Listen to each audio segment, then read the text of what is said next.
وَقَالُوا لَن يَدْخُلَ الْجَنَّةَ إِلَّا مَنْ كَانَ هُودًا أَوْ نَصَارَىٰ، اور یہ کہتے ہیں یا انہوں نے کہا نہیں داخل ہو سکتا ہرگز جنت میں مگر صرف وہی کہ جو یا یہودی ہے یا نصرانی ہے۔ یہاں ذرا اختلاف ہے کہ یہ قالو سے مراد کیا ہے، آیا یہ ان دونوں کا مشترک قول ہے یا یہ کہ قالو میں ایک قائل ہے یہود کہ وہ کہتے ہیں کہ جنت میں داخل نہیں ہو سکتا مگر صرف یہودی، اور دوسرا قول ہے نصارہ کا کہ جنت میں نہیں داخل ہو سکتا مگر صرف نصرانی یا عیسائی۔ یہ دونوں امکانات یہاں موجود ہیں۔ یہ بھی ہو سکتا ہے کہ دونوں کے علیحدہ علیحدہ قول یہاں پر نقل کیے گئے ہوں، لیکن ان کو بیان ایسے کر دیا گیا گویا کہ یہ ان کا اجتماعی قول ہے۔ اور یہ بھی ہو سکتا ہے، اور یہ بات زیادہ قرین قیاس ہے، کہ در حقیقت مسلمانوں کی مخالفت میں ان کا گٹھ جوڑ، اگرچہ آگے چل کر وہ آیت آ رہی ہے کہ ایک دوسرے کی نفی جب کرتے ہیں تو صاف کہتے ہیں قالت الیہود لیست النصارى علی شیء وقالت النصارى لیست الیہود علی شیء۔ یہود کہتے ہیں نصارہ کی کوئی بنیاد نہیں، کوئی جڑ نہیں، کوئی حیثیت نہیں، بے بنیاد ہے ان کا دین، ان کی ملت، ان کی حیثیت۔ اور نصرانی کہتے ہیں کہ یہود کسی بنیاد پر نہیں، ان کی کوئی جڑ بنیاد نہیں۔ لیکن یہ کہ مسلمانوں کی مخالفت میں آ کر ان کا اس طرح کا گٹھ جوڑ ہو گیا ہے کہ یہ گویا کہ اب آپس میں ایک متحدہ محاذ بنا کر کہہ رہے ہیں وَقَالُوا لَن يَدْخُلَ الْجَنَّةَ إِلَّا مَنْ كَانَ هُودًا أَوْ نَصَارَىٰ، جنت میں تو داخل ہو ہی نہیں سکتا کوئی مگر وہ کہ جو یا یہودی ہو اور یا نصرانی ہو۔ یہاں اب اس پر تبصرہ کیا گیا تِلْكَ أَمَانِيُّهُمْ، یہ لفظ اس سے پہلے بھی اس سلسلہ کلام میں آ چکا ہے۔ امانی امنیہ کی جمع ہے۔ امنیہ یہ ہمارے جو اردو میں لفظ تمنا استعمال ہوتا ہے، تمنا در حقیقت اسی مادے سے یہ لفظ ہے جسے کہا جائے گا وشفل تھنکنگ، من گھڑت خیالات۔ انسان کبھی کبھی اپنی خواہش کو عقیدے کا رنگ دے لیتا ہے، چاہتا ہے کہ ایسا ہو، لیکن آٹو سجیشن کے ساتھ وہ سمجھتا ہے کہ ایسا ہے، حقیقت میں وہ اس کی آرزو یا خواہش ہوتی ہے۔ لیکن اسی کو سائیکالوجی میں آٹو سجیشن کہا جاتا ہے۔ جب آپ اپنی ایک آرزو کو اس طریقے سے پکاتے رہیں گے اور بار بار دہراتے رہیں گے، تکرار کرتے رہیں گے، تو خود آپ اپنے آپ کو دھوکہ دینے میں کامیاب ہو جائیں گے کہ ایسا ہونا چاہیے نہیں بلکہ ایسا ہے فی الواقع۔ اس طریقے سے وہ فالس عقائد جو ہیں وہ وجود میں آتے ہیں کہ در حقیقت ان کی بنیاد کسی علم پر نہیں بلکہ در حقیقت ان کی بنیاد جو ہے وہ ان کی خواہشات پر ہے، وشفل تھنکنگ پر ہے۔ تِلْكَ أَمَانِيُّهُمْ قُلْ هَاتُوا بُرْهَانَكُمْ إِن كُنتُمْ صَادِقِينَ، کہیے اے نبی ان سے لاؤ دلیل تمہاری، کوئی دلیل ہے اگر تم سچے ہو تو دلیل لاؤ، اپنی کتابوں سے دلیل لاؤ۔ قرآن کا یہ چیلنج جو ہے بہت ہی اہم ہے کہ خود اپنی کتابوں سے کوئی دلیل پیش کر دو۔ یہ اس قدر تمہارا کیٹیگوریکل سٹیٹمنٹ جو ہے کہ جنت میں تو کوئی داخل ہو ہی نہیں سکتا، حالانکہ دیکھیے اس قدر نامعقول بات ہے کہ یہودیت اور نصرانیت سے پہلے ابراہیم علیہ السلام جو دونوں کے نزدیک محترم ہے، جیسے کہ آگے چل کر آپ دیکھیں گے اسی سورہ بقرہ میں آئے گا کہ غور کرو کیا ابراہیم یہودی تھے یا نصرانی تھے، کیا تھے؟ ماں کانا، اگلی صورت میں سورہ آل عمران میں ماں کانا ابراہیم و یہودی ولا نصرانی، اگر تو تم نے یہی سمجھا ہے کہ جنت میں داخلہ جو ہے وہ گویا کہ یہودیوں اور نصرانیوں ہی کے لیے بس خاص ہے، تو پھر حضرت ابراہیم کے بارے میں کیا کہو گے، یا ان سے پہلے کے انبیاء کے بارے میں کیا کہو گے؟ تو در حقیقت یہ تمہاری بالکل بے بنیاد پادر ہوا قسم کے خیالات ہیں، تمہاری وشفل تھنکنگ ہے جسے تم نے عقائد کا رنگ دے دیا ہے۔ قُلْ هَاتُوا بُرْهَانَكُمْ إِن كُنتُمْ صَادِقِينَ، بلا۔ اب وہ قاعدہ بیان ہو رہا ہے اصل میں، اور اس کے لیے یاد کیجئے کہ یہ جو سلسلہ کلام تھا اس میں 8ویں رکوع کی پہلی جو آیت آئی تھی، آیت نمبر 62، جس پر بڑی مفصل گفتگو ہم نے کی تھی، ان الذین آمنوا والذین ہادوا والنصارى والصابئین من آمن باللہ والیوم الآخر وعمل صالحا فلہم اجرہم عند ربہم ولا خوف علیہم ولا ہم یحزنون۔ بہت اہم آیت تھی جس کو کہ اگرچہ لوگوں نے بہت غلط معنی اس سے اخذ کرنے کی کوشش کی ہے، لیکن اس بحث میں اس وقت نہیں جا رہا۔ لیکن جو آیت وہاں شروع ہوئی تھی 8ویں رکوع سے در حقیقت ان 9 رکوعوں کی جو تقسیم میں نے کی ہے کہ ان میں بھی 2 علیحدہ ہیں اور 7 علیحدہ ہیں، تو ان 7 رکوعوں کا آغاز بھی اس مضمون سے ہو رہا ہے، اختتام پر پھر یہ مضمون آ گیا کہ اللہ تعالیٰ کے ہاں قاعدہ جو ہے جنت میں کسی کے داخلے کا اور کسی کے اخروی کامیابی اور نجات کا، وہ در حقیقت کسی گروہ کے ساتھ اس کا کوئی تعلق نہیں ہے۔ ظاہر بات ہے کہ اپنے دور کے اندر حضرت موسیٰ علیہ السلام کی امت وہی امت مسلمہ تھی، پھر حضرت مسیح آ گئے تو اب نصارہ جو ہے وہ امت مسلمہ ہے، پھر حضور صلی اللہ علیہ وسلم کی بعثت کے بعد اب امت محمد صلی اللہ علیہ وسلم وہ امت مسلمہ ہے۔ تو یہ تو اصل میں در حقیقت عنوانات تو بدلتے رہیں گے، جیسے اولمپک ٹارچ ہے اسے لے کر ایک کھلاڑی دوڑ رہا ہے، ٹارچ وہی ہے،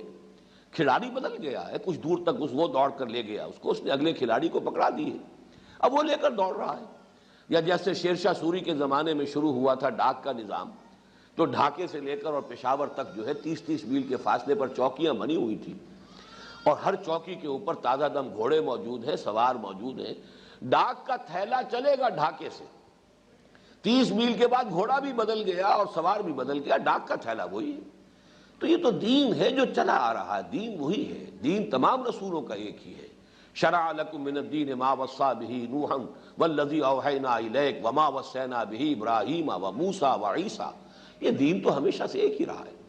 تو اس دین میں جو بھی امت کسی وقت آئی ہے، اس امت میں بھی محض امت میں شامل ہو جانا نجات کی دلیل نہیں ہے، بلکہ اس امت میں شامل بھی ہو اور پھر ایمان اور عمل صالح کا حق ادا کرے انسان، تب ہے در حقیقت نجات کا معاملہ، تب ہے جنت میں داخلے کا معاملہ۔ لہذا اب یہاں تبصرے میں فرمایا بلا من اسلم وجہہ للہ وہو محسن فلہ اجرہ عند ربہ ولا خوف علیہم ولا ھم یحزنون۔ کیوں نہیں، اللہ تعالیٰ کے ہاں تو نجات کا، فوز و فلاح کا مستقل قانون یہ ہے کہ جو شخص بھی اپنے آپ کو سپرد کر دیتا ہے اللہ کے، یہ اسلام کے لفظی معنی ہے سپرد کر دینا، گردن نہادن، گردن جھکا دینا، سرنڈر کرنا، سپردگی، اپنے آپ کو حوالے کر دینا، یہ اسلام کا اصل جو ہے مفہوم ہے۔ بلا من اسلم وجہہ للہ، جس نے اپنا چہرہ سپرد کر دیا، اور یہ چونکہ انسان کے جسم میں یہی اس کی شخصیت کا سب سے اہم جو ہے پہلو ہے، یہی اس کے ہاں اس کے پورے وجود کے اندر سب سے زیادہ عزت کی جگہ ہے، تو جس نے چہرہ جھکا دیا، چہرہ جو ہے کسی کے قدموں میں رکھ دیا، بلا من اسلم وجہہ للہ، یہ پوری شخصیت کے لیے گویا کہ ایک استعارے کے طور پر لفظ ہے چہرے کا۔ بلا من اسلم وجہہ للہ، کیوں نہیں، جو شخص بھی اپنے آپ کو، اپنے پورے وجود کو، اپنی پوری شخصیت کو اللہ کے سپرد کر دیتا ہے، وہو محسن، اس حال میں کہ نہایت بأحسن وجوہ، اس کا ترجمہ ہوگا بأحسن وجوہ ایسا کر رہا ہے، یعنی ایسا نہیں ہے کہ بس دھوکہ دینے کے لیے کر رہا ہے، ایسا نہیں ہے کہ بس وقتی ایک مصیبت ہے کہ جس کو ٹالنے کے لیے کر رہا ہے، بلکہ یہ کہ دل سے کر رہا ہے، بدل و جان جسے ہم کہیں گے، وہو محسن، پورے احسن وجوہ کے ساتھ کر رہا ہے، فَلَهُ أَجْرُهُ عِنْدَ رَبِّهِ۔ اب وہ خواہ اپنے دور میں وہ اس حضرت موسیٰ علیہ السلام کی امت میں سے تھا، یا اس کے بعد پھر یہ ہے کہ وہ حضرت عیسیٰ علیہ السلام کی امت میں رہا، یا یہ کہ اس کے بعد حضرت محمد صلی اللہ علیہ وسلم کی امت میں آ گیا، یہ اس کا اضافی معاملہ ہے۔ اصل شے جو ہے وہ یہ ہے کہ اس کے اندر وہ ایمان اور وہ سپردگی، وہ اطاعت، اپنے آپ کو حوالے کر دینا اللہ کے، اور وہ بھی باحسن وجوہ، اگر یہ ہے تو اس کا اجر جو ہے اس کے رب کے پاس محفوظ ہے، ولا خوف علیہم ولا ھم یحزنون، اور ان کو لیے نہ کوئی خوف ہوگا اور نہ ہی وہ کسی حزن اور رنج سے دوچار ہوں گے۔ اب آ گئی وہ دوسری بات کہ یہ مسلمانوں کے مقابلے میں تو کہتے ہیں کہ یہودی اور نصرانی بس جنت میں جائیں گے اور کوئی نہیں جائے گا، لیکن وقالت الیہود لیست النصارى علی شیء، یہودی کہتے ہیں کہ نصارہ کی کوئی جڑ بنیاد ہی نہیں، لیست النصارى علی شیء، کوئی بنیاد نہیں۔ یہ اسلوب جو ہے سورہ مائدہ میں آئے گا بہت ہی اہتمام کے ساتھ، یا اہل الکتاب لستم علی شیء حتی تقیموا التوراۃ والانجیل وما انزل الیکم من ربکم، اہل کتاب تمہاری کوئی حیثیت نہیں، کوئی مقام نہیں، کوئی تمہاری ہم سے ہم کلام ہونے کی حیثیت بھی نہیں ہے، ہم سے دعا کرنے کا منہ نہیں ہے تمہارا، جب تک کہ تم قائم نہیں کرتے تورات اور انجیل کو اور جو کچھ کے نازل کیا گیا ہے تمہاری طرف تمہارے رب کی جانب سے۔ گویا کہ وہاں آپ اہل القرآن کا لفظ اگر رکھ دیں تو وہ خطاب ہم سے بھی ہے، یا اہل القرآن لستم علی شیء حتی تقیموا القرآن، کیا دعائیں مانگتے ہو ہم سے، کیا مدد چاہتے ہو ہم سے، کیا ہم کلام ہوتے ہو ہم سے، تمہاری کوئی حیثیت نہیں ہے جب تک کہ تم قائم نہیں کرتے ہو قرآن کو۔ ہم نے تمہیں کتاب دی ہے، ہم نے نظام دیا ہے، ہم نے قانون دیا ہے، ہم نے شریعت دی ہے، اسے قائم کرو، تب در حقیقت اوفوا بعہدی اوف بعہدکم، میرے عہد کو تم پورا کرو تو پھر میں اپنے عہد کو پورا کروں گا۔ یہ تو دو طرفہ معاملہ ہے، ان تنصروا اللہ ینصرکم ویثبت اقدامکم، اگر تم اللہ کی مدد کرو گے تو اللہ تمہاری مدد کرے گا، اور اگر تمہاری ساز باز اللہ کے دشمنوں کے ساتھ ہے، تمہاری ساری وفاداریاں اللہ کے باغیوں کے ساتھ ہیں، تو ظاہر بات ہے کہ اب تمہارا ہمارا کوئی سروکار نہیں۔ باں قوم سروکار نہ دارد، اقبال نے یہی لفظ استعمال کیا ہے کہ اللہ تعالیٰ اس قوم سے کوئی سروکار ہی نہیں رکھتا۔ باں قوم سروکار نہ دارد، اللہ کا کوئی سروکار ہی نہیں۔ بہرحال وہ موضوع دوسرا ہے جس پر کہ یہ مصرع آیا ہے وہاں۔ وقالت اليہود لیست النصارى علی شیء وقالت النصارى لیست اليہود علی شیء، اور نصارہ کہتے ہیں کہ یہود کی کوئی حیثیت نہیں۔ ظاہر بات ہے کہ ان کے مابین جو دشمنی رہی ہے، جس طرح سے یوں سمجھیے کہ ان کا تو جو بیر رہا ہے آپس میں اور عداوت اور بغض، اس لیے کہ نصرانی جو ہے وہ جو اصل موحد تھے حضرت عیسیٰ علیہ السلام کے پیروکار، وہ تو بہت جلدی ختم ہو گئے تھے۔ اس کے بعد تو تثلیث جو ہے وہ تمام جو بھی حضرت عیسیٰ کے نام لیوا دنیا میں عیسائی اپنے آپ کو کہلانے والے ہیں، ان سب کا متفق علیہ عقیدہ تثلیث ہے، اور حضرت مسیح علیہ السلام کی ابنیت کا عقیدہ جو ہے کہ اللہ کے بیٹے ہیں، اور وہ تو گستاخی کی انتہا ہے کہ صلبی بیٹے کا لفظ استعمال کرتے تاکہ یہ استعارہ نہ سمجھا جائے، صلبی بیٹا اللہ کا۔ تو اس اعتبار سے اگر غور کیا جائے تو جو اللہ کا ان کے نزدیک صلبی بیٹا تھا، ان کا معبود، اس کو سولی پر چڑھانے والے یہودی، تو ان دونوں کے مابین کیسے کوئی محبت ہو سکتی تھی، کیسے کوئی سازگاری ہو سکتی تھی؟ حضور کی بعثت سے کچھ ہی عرصے پہلے نجران کے عیسائیوں کو یہودی بادشاہ ذو نواس جو ہے اس نے زندہ جلایا۔ چنانچہ یہ جو اصحاب الاخدود کا واقعہ آتا ہے قرآن مجید میں، تو یہ سارا در حقیقت مسئلہ وہی تھا، عیسائیت اور یہودیت کی آپس کی جو دشمنی تھی۔ قتل اصحاب الاخدود النار ذات الوقود اذ هم علیہا قعود وهم علی ما یفعلون بالمؤمنین شہود۔ یہ سارا جو معاملہ ہوا ہے تو ان کے مابین تو دشمنی تھی، ایک دوسرے کو تسلیم کرنے کا کوئی سوال ہی نہیں۔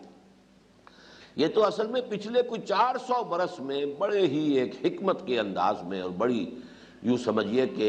جو بھی ایک ایول جینیس ہے ان کے ہاں منصوبہ بندی جو ہے اور اس کی لمبی لانگ ٹرم جو ہے پلاننگ، اس کی صلاحیت جو یہودیوں کے اندر ہے، تو انہوں نے پہلے عیسائیت کے اندر نقب لگائی، اور پہلے پروٹیسٹنٹ مذہب پیدا کیا، اور پروٹیسٹنٹ مذہب کے ذریعے سے جو کرسچین ورلڈ ہے اس میں اپنے لیے ان روڈز بنائے، اور انہی کے ذریعے سے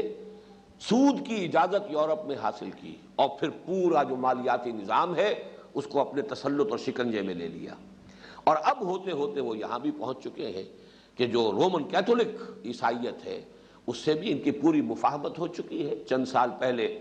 پوپ صاحب نے انہیں اپنے خصوصی فرمان کے ذریعے سے بری کر دیا ہے کہ مسیح کو سولی دینے کے یہ لوگ مجرم نہیں ہیں، یہ یہودی جو ہے ان پر یہ جرم عائد نہیں ہوتا، گویا کہ اس سے وہ بری کر دیے گئے۔ اور اب جو ہے ویٹیکان نے تسلیم کر لیا ہے اسرائیل کو،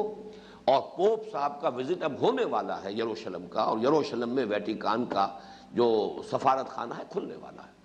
تو عالم عیسائیت کے اوپر اب ان کا تسلط ہوا ہے۔ میں نے کچھ عرصہ ہوا ہے سورہ مائدہ کی ایک آیت کے حوالے سے جمعے میں تقریر کی تھی کہ یہ جو ہے بعضهم اولیاء بعض، کہ یہ آپس میں ایک دوسرے کے دوست اور ساتھی ہیں۔ اصل میں نزول قرآن کے وقت کے اعتبار سے دیکھا جائے تو یہ پیشن گوئی تھی، اس وقت یہ صورت موجود نہیں تھی کہ ان کی آپس میں کوئی دوستی ہو یا ان کے مابین کوئی اتحاد موجود ہو۔ وہ تو جیسے بحثم بحثہ میں ہوتا ہے، بحثم بحثہ کے درجے میں آ کر تو وہ یہاں تک کہہ گزرتے تھے یہودی کہ یہ جو مشرک ہیں ان مسلمانوں سے تو یہ مشرک بھی زیادہ ہدایت پر ہے۔ یہ ہوتا ہے زدم زدہ میں، بحثم بحثہ میں، چنانچہ وہ آیت مبارکہ سورہ نساء کے اندر موجود ہے۔ الم تر الی الذین اوتوا نصیبا من الکتاب یؤمنون بالجبت والطاغوت ویقولون للذین کفروا ہؤلاء اہدی من الذین آمنوا سبیلا۔ یہ جو ہے مشرکین بت پرست، یہ بھی ان مسلمانوں سے تو زیادہ ہدایت پر یہ ہے۔ یہ انداز ہوا کرتا ہے در حقیقت زدم زدہ بحثہ بحثی کے اندر آ کر آدمی جو انتہائی بات کر دیتا ہے، ورنہ ظاہر بات ہے کہ وہ جو مشرکین عرب ہیں ان کو گمراہ سمجھتے تھے، اس میں کوئی شک نہیں ہے۔ اسی طریقے سے یہودی عیسائیوں کو گمراہ سمجھتے تھے اور عیسائی یہودیوں کو گمراہ سمجھتے تھے، دونوں کے لیے کوئی آپس میں کسی طرح سے ریکنسیلیشن کا کوئی امکان تھا ہی نہیں۔ قالت الیہود لیست النصارى علی شیء وقالت النصارى لیست الیہود علی شیء وهم یتلون الکتاب۔ یہ جملہ یہاں بڑا عجیب ہے، دراحال ہے کہ وہ دونوں ایک ہی کتاب پڑھتے ہیں، یعنی اولڈ ٹیسٹمنٹ آج بھی عیسائیوں کے لیے کے نزدیک بھی تو وہ ان کی متفق علیہ کتاب ہے، یعنی یہ شاید دنیا میں اور کہیں نہ ہو کہ کوئی ایک مذہب ایسے بھی ہو کہ جو اس طرح ایک دوسرے کے دشمن رہے ہو، ان کے مابین اس طرح کا بیر رہا ہو ایک دوسرے کے ساتھ، لیکن یہ کہ وہ کتاب نیو ٹیسٹامنٹ جو ہے وہ تو مختصر حصہ ہے بائبل کا، بڑا حصہ جو ہے وہ تو اولڈ ٹیسٹامنٹ ہے، اور وہ ان دونوں کے مابین کامن ہے۔ کون عیسائی ہے کہ جو اولڈ ٹیسٹامنٹ کو تسلیم نہیں کرتا؟ وہ سارے صحیفے انبیاء کے وہ تسلیم کرتے ہیں۔ 5 کتابیں جو ابتدائی ہیں، جن کو وہ کہتے ہیں کہ یہ 5 بکس جو ہیں یہ تورات کی اصل کتابیں ہیں، تو وہ سب یہ ان کے درمیان مشترک ہے۔ وَهُمْ يَتْلُونَ الْكِتَابَ، اور حالانکہ وہ کتاب پڑھتے ہیں، دونوں ایک ہی کتاب کے ماننے والے ہیں، ایک ہی کتاب کے پیروکار ہیں، ایک ہی کتاب کو تسلیم کرتے ہیں۔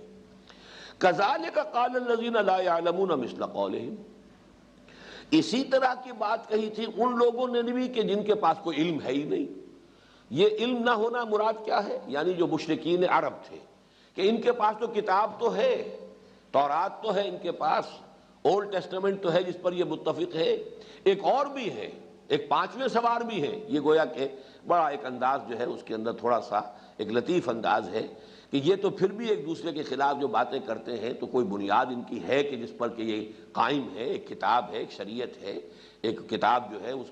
اس کو یہ مانتے ہیں کہ یہ اللہ تعالیٰ کی طرف سے انہیں عطا ہوئی ہے۔ لیکن ایک اور بھی طبقہ ہے جن کے پاس کوئی کتاب نہیں، کوئی صحیفہ نہیں، کوئی شریعت نہیں، کچھ نہیں۔ كَذَلِكَ قَالَ الَّذِينَ لَا يَعْلَمُونَ مِثْلَ قَوْلِهِمْ، وہ بھی انہی کی سی باتیں کرتے ہیں۔ یعنی ان کا کہنا یہ تھا کہ نہ یہودیوں کی کوئی بنیاد، نہ عیسائیوں کی کوئی بنیاد، نہ مسلمانوں کی کوئی بنیاد، اصل دین تو ہمارا ہے۔ ہم ہیں اصل میں جو چونکہ وہ کہتے تھے کہ ہم ملت ابراہیمی پر ہیں، ہم حنیفی ہیں، ہم ہیں ابراہیم کے اصل جو ہے وارث، ابراہیم کی ملت اور ابراہیم کے طریقے کے، لہذا اصل دین ہمارا ہے۔ كَذَلِكَ قَالَ الَّذِينَ لَا يَعْلَمُونَ مِثْلَ قَوْلِهِمْ، اسی طرح کہتے ہیں وہ لوگ بھی جن کے پاس سرے سے کوئی علم ہے ہی نہیں، کوئی کتاب نہیں، کوئی صحیفہ نہیں، کوئی شریعت نہیں، نام کو بھی نہیں، جھوٹ موٹ کو بھی نہیں، وہ بھی کہتے ہیں اسی طرح کی بات۔ فَاللَّهُ يَحْكُمُ بَيْنَهُمْ يَوْمَ الْقِيَامَةِ فِي مَا كَانُوا فِيهِ يَخْتَلِفُونَ، تو اب اللہ تعالیٰ ہی فیصلہ کرے گا ان کے مابین قیامت کے دن ان تمام چیزوں میں جن میں یہ اختلاف کرتے رہے تھے۔ یعنی یہ کہ اس کے لیے اللہ تعالیٰ نے قیامت کا دن رکھا ہوا ہے۔ دنیا جو ہے یہ دارالامتحان ہے، یہاں جو کوئی جو کچھ کر رہا ہے، جو جس کا چوائس ہے کرے، اللہ تعالیٰ کی طرف سے اسے آزادی دی جاتی ہے، کرے اپنے حق میں جو چاہے بولے، کانٹے بولے، یا اپنے لیے کوئی گل و گلزار کا اہتمام کر لے اخروی زندگی کے لیے۔ بہرحال یہاں کی تو جو بھی ہے جس طرح چاہے وہ دھوکہ اپنے آپ کو دے اور دھوکہ دوسروں کو دیتا رہے، لیکن بہرحال فیصلے کا دن ایک آ کر رہے گا۔ فَاللَّهُ يَحْكُمُ بَيْنَهُمْ يَوْمَ الْقِيَامَةِ فِي مَا كَانُوا فِيهِ يَخْتَلِفُونَ، اسی کو کہا گیا ہے قرآن مجید میں دوسرے مقام پر، كُلُّ حِزْبٍ بِمَا لَدَيْهِمْ فَرِحُونَ، ہر گروہ، ہر جماعت، ہر مذہب کے لوگ جو کچھ ان کے پاس ہے بس اس پر اترا رہے ہیں اور اسی پر نازاں ہیں، اسی پر شاداں و فرحاں ہیں، اسی کو اپنے لیے کافی سمجھ کر بیٹھے ہوئے ہیں۔ یعنی یہ کہ تقلیدی ذہن لے کر لوگوں کی عظیم اکثریت زندگی گزار دیتی ہے، کوئی تحقیقی انداز میں جاننے کی کوشش کرنے والے کہ اصل حق کیا ہے بہت کم ہوتے ہیں۔